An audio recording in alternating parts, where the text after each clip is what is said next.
Samantala, nakakaloka itong chika, nadulas daw si Willie Revillame o Kuya Will. Nang batiin nito, hindi lang si Coco Martin at Julia Montes, kundi pati ang mga anak daw nito.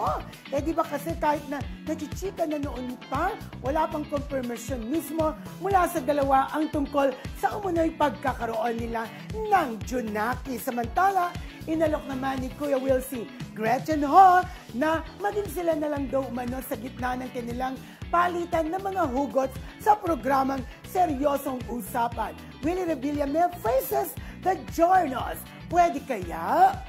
Ayan. Why not? Actually, Nadulas siya. Nung linggo yata, linggo, ito na yung pilot episode ng Will to Win. Will to Yes. Win. Na ito, nung pagbate, si Coco Martin may video. Nung Video pagbate, message. may video message Yeah. para kay Willie.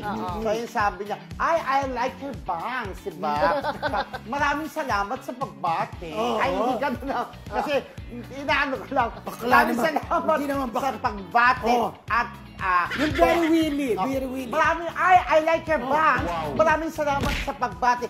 To Coco, Julia, sa inyong mga anak at sa family. Ay! Sabi. Kaya Sa inyong naman, mga naging anak. trending ka agad. Trending ka Oo, agad. may mga nambas, may mga nabasa ako na bakit daw gano'n, na parang dapat daw hindi daw sinabi ni Willie yon kasi yung ang may katawan ay hindi umaamin.